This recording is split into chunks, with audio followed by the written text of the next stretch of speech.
Yo, what is up guys? It is Samool back again with another Epic 7 video for you guys today. And today we're going to be talking about the new Powder of Knowledge shop rotation.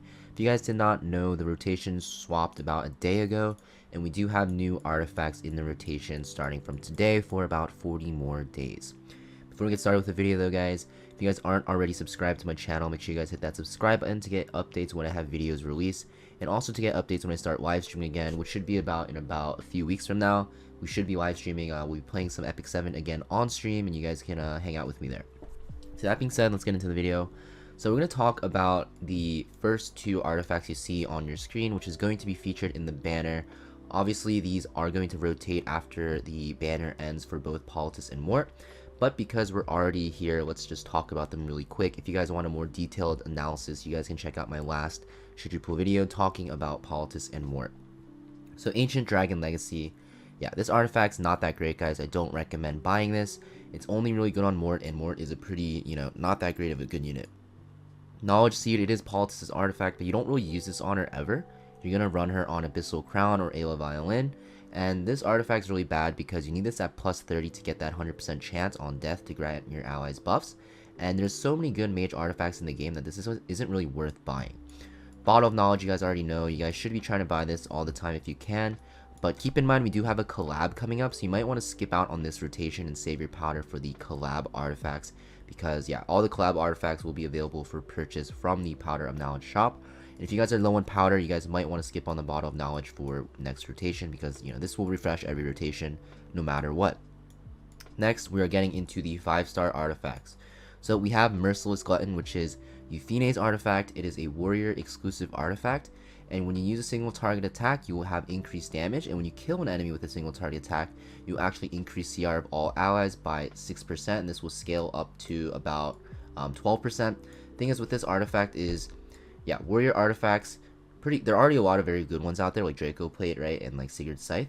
Merciless Glutton's only really good in really specific scenarios, specifically for like Guild Wars offense or Arena offense, where you're setting up a single target cleave.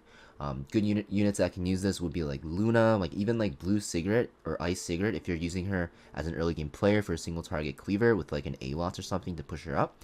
And she's a pretty good unit with this artifact because you have that pseudo CR push. Thing is, Draco Plate just gives you more damage overall, so you might want to consider, using that over Merciless Glutton. But Draco Plate is also a limited artifact, so keep that in mind. Merciless Glutton, though, guys, I don't really recommend buying this. I don't think it's that great of an artifact. If you get some copies from pulling randomly, then sure, maybe you can make a team out of it. The thing is with this artifact, it's just not flexible. It's really, really niche and very only used in like offense situations, and you can always just run different artifacts anyways, and the CR push is nice, but it's not that really significant in my opinion. Next we have Crown of Glory. So this is a very, very cool artifact, I'd say, but I do think it needs a rework.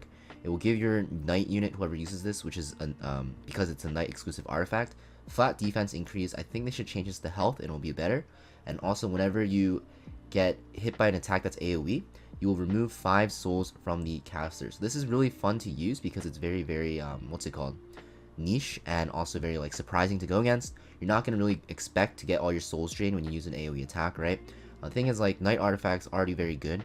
Even if you use this to surprise people on like Guild Wars defense, you're just better off using Aureus, because Aureus is just a brokenly strong, like super broken, like super strong artifact, right? Not really point in trying to surprise your enemies with Crown of Glory, because Aureus is just like super strong. This artifact I definitely do not recommend buying. Next we have Sword of Summer Twilight. This is a thief exclusive artifact, and when you use a skill that targets all enemies, you'll penetrate defense, and when you kill an enemy, you'll actually be able to CR push all your allies except for yourself by 10%. So this artifact is actually very underrated. There are 2 units in the game. I think there might be more, but the most common units that use this artifact, guys, are going to be Arbiter Vildred and Green Vildred, because obviously, Green Vildred has that S3 into S2, which is both AoE, and Arbiter Vildred's S3 is also AoE, which does a lot of damage. The reason why I use this is because this actually gives you the most damage output in the game for their S3s for both Vildreds. So when you're cleaving with those units, you're going to want to use this artifact maxed out at plus 30. Now, if you guys don't have a plus 30 artifact, plus 30 Sword of Summer Twilight, you can always just use Portrait as a cleave artifact, and it's very, very good. But for people trying to min-max, like super late game players that run Vildred, will run him on Sword of Summer Twilight because it is technically his best damage artifact. And in late game PvP, when you use him in World Arena for the speed imprint, he'll actually get his turn off most likely, and you can S3 and basically wipe out teams with this artifact equipped on him.